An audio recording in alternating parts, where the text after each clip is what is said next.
Cada polo tem os seus centríolos, cada centríolo libera seu fuso, cada fuso gruda em uma parte do cromossomo, no centrômero do cromossomo, e depois cada centríolo puxa o seu cromossomo.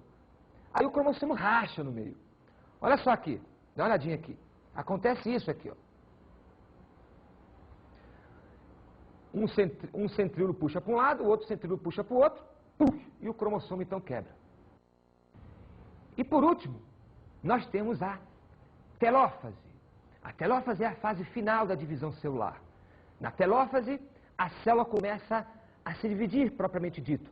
Lembra do meu esqueminha com a massinha? Que eu fui estrangulando a massinha no meio?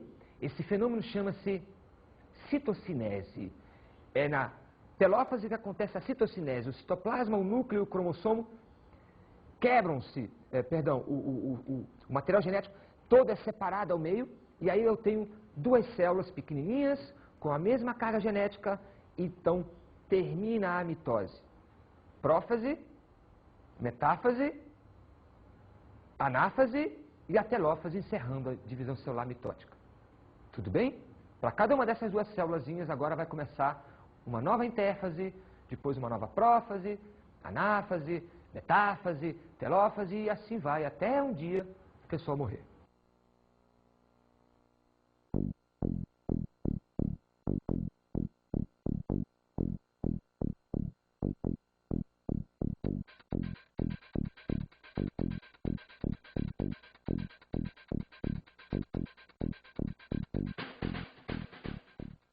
Muito bem, gente boa. Vimos então a intérfase, vimos depois a mitose e agora vamos ver a meiose. A meiose é fascinante. É a divisão celular responsável pela formação dos gametas, por exemplo, do espermatozoide e do óvulo. E é bastante complexa. E é bastante diferente também nos homens e nas mulheres. Tudo bem? Vocês vão ver isso na gametogênese, numa aula. Hoje eu vou só dar uma colherzinha de chá. Vocês vão ver o tanto que é complexo essa tal de gametogênese feminina. O que caracteriza a meiose? A meiose acontece com as células sexuais. Reparem, não com o espermatozoide nem com o óvulo, porque elas já estão diferenciadas, mas com as células que as originam. A meiose acontece em duas etapas, chamadas de meiose 1 e meiose 2. Tranquilo? Também a meiose é responsável pela variabilidade genética. É um dos fatores da natureza responsáveis pela variabilidade genética. Outros, por exemplo, é o caso da mutação, é o caso do cruzamento, né, reprodução cruzada, enfim. Então, durante a meiose, acontece um fenômeno muito importante chamado de crossing over ou permutação gênica. É um momento importante porque os genes dos cromossomos são trocados e aí os cromossomos se tornam diferentes dos originais. Acontece então uma variabilidade genética nesses cromossomos. Muito importante isso para a evolução das espécies. Vamos agora chamar um depoimento que fala sobre fertilidade, né? Na verdade, deficiências da gametogênese, deficiências, né? Erros na meiose e que geram esterilidade. Vamos ver lá. O processo reprodutivo depende basicamente da interação entre um óvulo e um espermatozoide, gerando um embrião. A deficiência mais básica da gametogênese seriam os ovários disgenéticos, isto é, aqueles que já nascem sem óvulos. Em seguida, tem aqueles que esgotam sua população de óvulos precocemente, chamamos falência ovariana precoce. Em outra situação, temos ovários que têm uma população folicular normal, porém não conseguem maturar seus óvulos ao ponto de serem fecundados. São casos como os ovários policísticos. Por lado da espermatogênese, também existem os testículos que já nascem geneticamente modificados com incapacidade de produzir espermatozoides. E aqueles que perdem sua capacidade por sofrer agressões como infecções, ou radiações, ou medicamentos, ou tóxicos, e acabam perdendo a sua capacidade de espermatogênese. Na meiose, para a produção dos gametas, pode ocorrer erro na separação dos cromossomas. São 23 pares de cromossomas, que se emparelham e depois se dividem, indo 23 para cada lado. Pode acontecer de um a mais para um lado e um a menos para o outro, formando gametas com 22 cromossomas ou 24, ao invés de 23, que seria o normal. Quando temos cromossomas a menos, 22, vamos gerar indivíduos com 45 cromossomas, com apenas um cromossomo a menos que o normal. Chamamos monossomia. Um cromossomo a menos é muito grave. Dificilmente o indivíduo sobrevive sem um cromossoma. Então, 99% dos embriões com monossomia abortam. Muitas vezes abortos clínicos, outras vezes abortos não percebidos pela mulher. E apenas 1% deles nascem. E o tipo mais comum de monossomia é o 45X.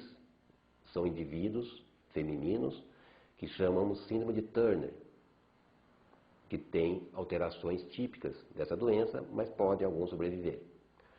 Por lado das trissomias, que são mais frequentes e têm um cromossoma a mais, esses indivíduos sobrevivem com mais facilidade. São os casos muito comuns, por exemplo, de síndrome de Down, que apresentam 3 cromossomas do par 21. Outra patologia bastante frequente é a síndrome de Edwards, que apresenta 3 cromossomas do par 18. E síndrome de Patau, que são 3 cromossomas do par 13, e outras anomalias menos frequentes. Geralmente são indivíduos anormais, muitos deles com retardo mental e deformações muito sérias. Além dessas alterações numéricas dos cromossômicas, pode haver alterações estruturais. Na divisão meiótica, quando os pares se emparelham e depois se dividem, se separam, podem haver translocações. O que seria isso? Fragmentos de um cromossoma migram para outros cromossomas e vice-versa. Então ficam translocados, podendo ser compatíveis com a vida ou incompatíveis, dependendo da translocação e do par do cromossoma que sofre essa alteração. Outras alterações são as deleções. Deleções são verdadeiras perdas de fragmentos cromossômicos. E quanto maior a deleção, maior o fragmento perdido, menos viável é esse embrião. E muitos embriões se perdem na natureza por essas alterações genéticas que ocorrem na gametogênese, geralmente em virtude do defeito na divisão meiótica e nos seus cromossomos. Durante essa revolução dos cromossomas que acontece na meiose das gametogêneses, das espermatogêneses, além das alterações estruturais e numéricas dos cromossomas, pode ocorrer alterações mais sutis, a nível dos genes. E muitos genes podem tornar este gameta inviável ou gerar um embrião não viável e acabe levando um casal à infertilidade. Viram só, gente, que interessante? Grande parte das coisas que o doutor falou, nós já conhecíamos, né? Mas não associamos com a meiose. E a meiose, então, está envolvida com tudo isso. Meiose, então, é a divisão da reprodução, né? Interessante, grave isso. O que você achou, Bibi? Fantástico, né? Beijão. Vamos agora falar das fases da meiose. Vamos começar com a meiose 1, e aí nós vamos ver a prófase 1, a metáfase 1, a anáfase 1 e a telófase 1. Essas fases se parecem um pouco com a da mitose. As diferenças é que eu vou exacerbar com vocês. Então, olha só. O que acontece numa prófase qualquer? Aumento do citoplasma, desaparecimento das estruturas como carioteca, formação do fuso. Beleza. Só que a prófase 1 é muito diferente em algumas coisas de qualquer outra prófase. É na prófase 1 que vai acontecer o crossing over. A prófase 1 está dividida em subfases. Eu vou exacerbar algumas. Leptóteno, zigóteno, paquíteno, diplóteno e diacinese. Se você quiser saber esses nomes, saiba, eu acho chato. Mas o que eu quero dizer para você é que esses nomes aí, né, eles estão presentes na prófase. Quer um macetinho? Levei 0 paquerão, diplomado, diretor. Vamos agora ver alguns detalhes de cada uma dessas 5 subfases da prófase 1. Leptóteno. É nele que acontece a condensação dos cromossomos. É aquela história. Os cromossomos começam a se formar, né? Começam a se espiralizar no leptóteno. O zigótono é a subfase seguinte. Nela acontece o emparelhamento dos cromossomos homólogos. Aqueles cromossomos irmãos, né? Que veio um do pai e o outro da mãe na época da fecundação. E no zigótono, os cromossomos se encontram no máximo da sua formação.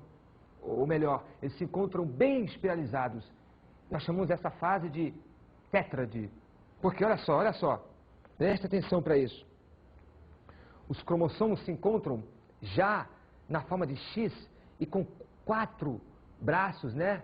Daí nós chamamos uma estrutura tétrade ou bivalente, porque apresenta 2 cromatinas. Eu quero que vocês observem isso lá na aula passada, né? A estrutura do cromossomo. Muito bem. Então, o emparelhamento dos cromossomos é no zigóteno. No paquíteno, que é a fase seguinte, os cromossomos já estão pareados, eles agora vão grudar algumas partes. No caso, 2 braços vão grudar. Ó, um cromossomo homólogo vai grudar com outro cromossomo homólogo nas suas extremidades dos braços. Tudo bem? E eles vão grudar para que aconteça a troca de genes. Isso é muito importante. Então, durante o paquíteno, acontece a cola dos braços, e esse fenômeno é chamado de crossing over. Isso é importante demais, gente. É graças ao crossing over e mais as mutações que as espécies se tornam diferentes umas das outras. Logo depois vem o diplóteno. Lembre-se que os cromossomos estão colados nas suas extremidades, ocorrendo o crossing. E, a partir daí, a tendência são eles se separarem. Então, nesse momento, onde todo o cromossomo se separa, menos as extremidades estão coladas devido ao crossing, nesse momento, forma-se uma estrutura nesses pontos colados chamadas de quiasmas. Então, o diplóteno se caracteriza pela formação dos quiasmas. E aí, a prófase se encerra com a diacinese, que é quando os cromossomos se separam, os quiasmas se quebram, os cromossomos se separam. E acontece que os cromossomos ficam alterados geneticamente. Observe nesse esquema que esse cromossomo laranja ganhou um pouquinho de genes do cromossomo amarelo. E o cromossomo amarelo ganhou um pouquinho de genes do cromossomo laranja. Essa variabilidade vai ser importante, é por isso que ninguém é igual a ninguém. Vamos agora fazer uma simulação rapidinha, né? Claudinha, vem cá, Claudinha, vem cá. Beleza, né? Bibi, não fica com ciúme não, tá? Rapidinho. Agora vamos lá. Como se fôssemos namorar, tá? Primeiro a gente existe, cromossomos, leptóteno.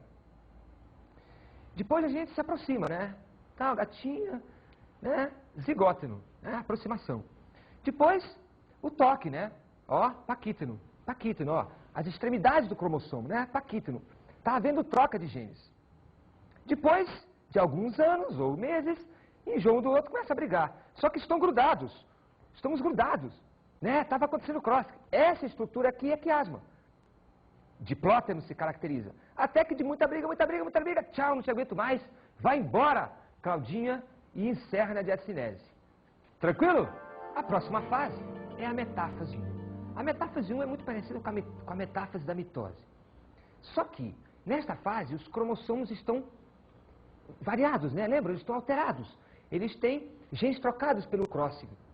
Então, caracteriza a metáfase 1, os cromossomos se localizarem no centro da célula, só que os cromossomos estão permutados, estão com alteração genética. E aí vem a anáfase 1, que é a fase seguinte.